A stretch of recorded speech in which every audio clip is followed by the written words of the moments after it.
Welcome, everybody. Thanks for joining us. Another episode of Marijuana Say Weekly. Today, we have Charles from Fields of Green for All, and he's going to be telling us a little bit about the cannabis arrests that was happening in South Africa. It's not a thing of the past. It's still happening. Everyone seems to think it's not. But yeah, it's still a big problem. Dean, what do you think he's going to be saying to us today? I'm hoping we can hear a little bit about sort of, some common themes and how the cannabis community can remain safe, because obviously it's still taking place. And I think the law hasn't, the changes and adjustments maybe haven't filtered down. So yeah, I'm really keen to hear what Charles has to say. And, Charles, who's on the front line of finding out and getting contacted by people. So a lot of us are kind of carrying on, and it's not maybe something that people aren't really thinking about, but it is highly important. And the industry is not where we want it to be until people stop getting arrested for growing for themselves. So 100%. Yeah, I think it's going to be quite a heavy episode, but I also think it's important to be talking about these things as well.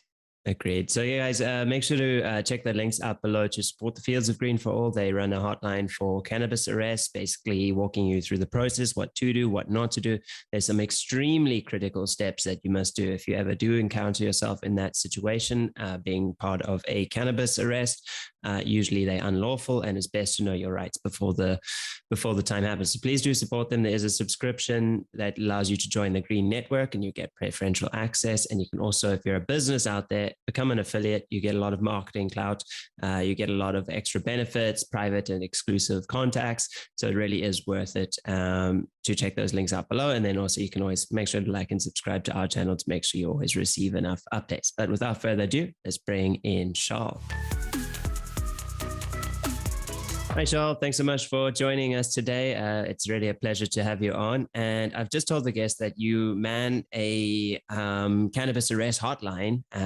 What are you hearing on the hotline at the moment these days that's popping up? Well, thanks for having me today, guys. With arrests, after the privacy judgment, there was a noticeable decline for a little while. But the bottom line is that cannabis is not decriminalized even in South Africa. Decriminalized means it's not a crime. And if it's not a crime, then you don't get arrested for it. The police have not stopped the arrests. And I think this is what sort of, this realization eventually came to the police, because they don't get informed properly. They don't read their circulars or their directives that are sent out. The average policeman on the ground kind of do what they want. And there's too much corruption for people to actually pay attention to what is best practice and what policy to follow. So that is our problem, is that the police have now realized that there's no law that says they mustn't really arrest people. They had a directive that said they shouldn't and how to go about with cannabis, but they don't adhere to it at all. So we're sitting with a situation where, especially after the president mentioned at SONA that they want to invest in cannabis, that the arrests have gone up. Because somebody, we don't know, we don't always know who is making what decisions and who's saying what to who.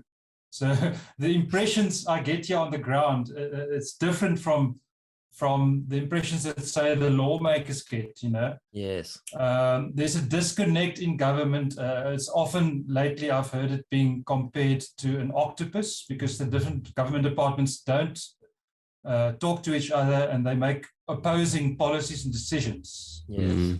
And this also goes for the police. There are people in government and in parliament that have it at a good intention to help us create a proper cannabis industry. But there's a disconnect between those people and some other people in government that are prohibitionists, that hold the keys to doors that they won't unlock. And those are the people that think that the police are doing their job. Yeah. I have for 8 years been taking phone calls. Okay, every day this phone rings with arrests, and I can tell you from my perspective that these people in parliament that make the regulations and the decisions have got the cat by the tail, because the cannabis community that phone me every day, what they tell me and what the rest of government thinks that the police do their job, the impression those people get is two completely different worlds. Completely different. I will read you an arrest that came in a week or two ago. Thanks. So I think it makes a fairly good example. It's just a few sentences. So, okay. My friend, he only grows 4 plants at a time. Okay, so people often think that we still have limits, or that we have limits in how much you can carry, possess, and grow. The general public don't know their rights. Most people, 99% of the people that phone me, don't know their rights. They all seem to think that you're only allowed a certain amount. They don't understand the privacy judgment or know about it. Yes. And then the story goes on. He grows 4 plants at a time, and the police came storming in without a warrant, which is always the case. They never, ever have a warrant.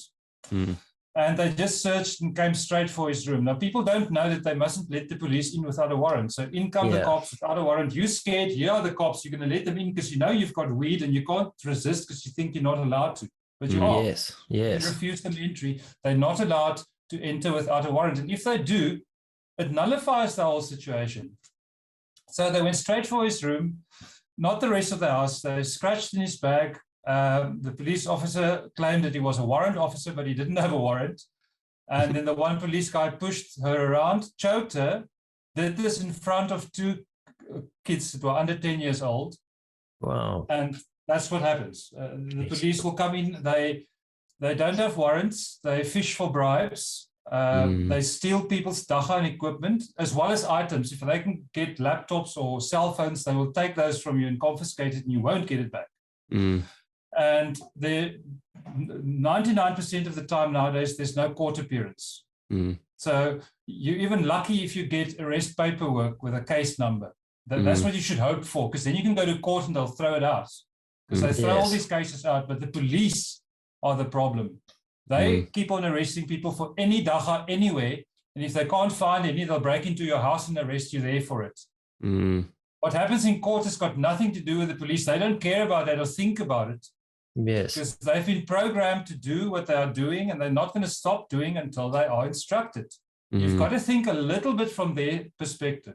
The police aren't necessarily completely corrupt and evil, but they've been on this trajectory of arresting people every day, and nobody's ever told them to stop, so why should they? That's how they get their bribes and their lunch money, and that's how they can waste time instead of fighting real crime. It sounds like a cliche. Now, I always say this, but it's true. The police are not doing their work. And the good policemen, I've never seen any of them come forward and say we shouldn't arrest people for dagga. But where are they? Where are the good cops? Yeah, no, it's quite terrifying. There's this meme of a basket of apples that are rotten, and there's one good apple on top, and that's the new policeman. There's no way that one good apple can resist the rot of all the other apples. So you can't resist it. So what we need to do is to get government to instruct the police to stop. And the only way to do that is to convince the uneducated policymakers that cannabis is safe enough to regulate in an easier manner than cigarettes and alcohol. Yeah, because that's the thing. Those guys that are coming out of a police academy, I'm sure they do know better. But even then, when they put up against their sergeants and their majors and this and that, and they just, you're 22 and this guy's 45, and he's showing, he's like, this is, you just follow, you shut up and watch what I do, and this is how we do it. You say anything, and like you can't in that situation until it needs to come right down from the top, that top down logic. So, I mean, in terms of other aspects of it, I mean, you're saying the numbers are up. Are you finding that people are less prepared, or the numbers are up? Like people able to, are people defending themselves more and stopping it? I suppose you don't always hear about when it's stopped, denied entry. No, I would urge everybody to go and read my last Stop the Cops report that's on the Fields of Green website in the blog section. It came out about 2-3 months ago. There's a lot of statistics in that post. Those are important statistics. A lot of people are not on social media, are not on Facebook, don't know about Fields of Green for All. We are not as big as we feel that we are. We only get, I think Joanne calculated it, we get a tiny fraction of arrests reported to us. And from that tiny fraction, we have to also realize that they came to us because the people that report those arrests are the ones with Facebook and the ones that know about Fields of Green. But the majority of our population don't have these luxuries, and they are the ones I'm worried about. Those are the ones, just those everyday little possession arrests that we get in the townships, those are the ones we don't hear about. Those are the ones where people spend a whole weekend in prison and pay big fines, and we don't know about it. We don't hear about it. And that's what bothers me. That's why I walk up and down in the middle of the day in my room and worry. Lately, I've been so worried. I don't know what to do anymore. We are up. We don't know what to do. We are freaking out, actually. We've got the Center of Applied Legal Studies at Wits University. They are busy working on an interdict against the police. Wow, that'd be amazing. That's a serious thing. If we can pull that off, I don't know how much it's going to help. Yeah. All that will really help is a change of heart at the top. Yeah. All this cannabis master plans and bills and good intentions from the president, none of it will matter or mean anything until we can change the Drugs Act and regulate cannabis without arrests. If they don't realize that they need to stop arresting people, we're never going to have any money from a cannabis economy. It'll keep on being civil society gets arrested while the government deals with their license system and sells the weed overseas. So the government can deal and the rest of us get locked up and put in cages. That's the way it is at the moment. Yes. So I'm sorry to have to say, I don't think anything has really changed much since the privacy judgment. We have cannabis clubs that seem to be generally left alone. They don't get arrested often because they're too complicated to arrest. And apart from that, people get arrested every day. There's no decriminalization. Cannabis is not decriminalized in South Africa. Dagga is still illegal and it's a crime. Unless you're in a private space, and even then you are not safe. The police will arrest you for one joint, and that is what must change. They'll come into your house, and the damage I always feel from unlawful arrest, or even if let's say in their eyes it's a lawful arrest, in our eyes it's not. But let's say the damage done to that person going through an arrest is emotional scarring. It's a mental issue. That's such punishment already. It's punishment beyond proportion. Like it will ruin their, it'll ruin their life if they get a criminal record, or if they even just the stress of going through something like that, compared to like the damage done from smoking, a bit of bud. It's like there is no damage. There is no, like, it doesn't add up. It's like having a beer. It's ridiculous. They break into your house. They're in your personal space. That's already traumatic. And they're looking for everything. Somebody has entered your personal space without permission. That's already the first traumatic thing. Then they act like it's drug war. Screaming at you. If you go on YouTube to Trevor Noah's channel, our South African comedian who's running the Daily Show on Comedy Central in America, him and one of his black colleagues recently did a section on propaganda. Now, propaganda with a C is TV cop shows and movies about the police and misrepresentation of the police, which goes on in those shows and movies all the time. Very interesting. Go search for propaganda on YouTube. It's about an hour long. It will blow your mind. Because for years and years, the whole system, the whole world have been feeding the public this misinformation about the police, painting them out to be all these good cops, while they are exactly the opposite in the background. So despite Black Lives Matter and all this global resistance against policing, governments are not listening to what civil society are saying about police misconduct. And the police will continue misconducting and abusing their positions in society and milking the public for bribes, arresting people for cannabis. This will not stop until they are instructed to stop.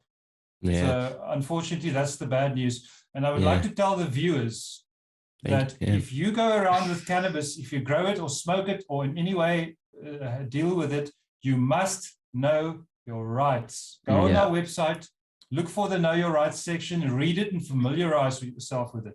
All these arrests I get every day and they're not stopping. None of these people know their rights. I'm sorry to have to say, but it's just the case. Very few stoners go and know their rights, maybe print out the appropriate documents and prepare themselves for a possible arrest. Because no one thinks they'll get arrested until they get arrested. Yes. And then their whole world implodes. No, guys, it's unbelievably important to make sure you keep up to date. All the links are listed below. Charles, the number that they can call if they come into a situation. I've got a terrible memory. I don't know it off by heart, but we'll link it below We'll link it below in the video description. Yeah, please put it there. Yeah, but guys, and also there's a green affiliate. You can become an affiliate of the Fields of Green for if you're a business, and you can also join the Green Network, which is also a super tool for staying up to date with getting all the information, getting a bit more of exclusive access to some information. We highly recommend it from our side. And Charles, from our side, we really appreciate what you guys are doing at Fields of Green, and we're really grateful for giving us a little bit of time to come on the show and to share your experiences. Thank you very much. You're welcome, and we thank you guys for your support. We need all the affiliates we can get, and Green Network members. If you don't have a business you want to promote, at least just join our Green Network. It's only 49 Rand a month. Yeah, that's excellent. Otherwise, you can become an affiliate and we'll advertise your business. We've got several affiliates already. All the info is on our site. 100%. Thank you so much, Charles. Thanks, Charles. Most welcome. So such heavy news from Charles, but I think what he was saying is important. You know, like you do need to familiarize with yourself with the law. If the cops at your door with no warrant, don't let them in. It's so they're scary. going to say they're allowed in, obviously, and they're going to fearmonger against you. But it's, you know, you do need to familiarize yourself with your rights, because I think leading up until rec or responsible adult use and further along, the cops are going to continue to take advantage of people not knowing, because stoners are easy targets. You're probably like sitting by your TV eating popcorn, you know. No, they'll come. Activity. They'll come in the middle of the night, guns pulled, 6, 7 cops, you know, 3 police cars for a couple of plants. It's no joke. It's scary, scary stuff. They'll search your car on on car arrest when they're not allowed to.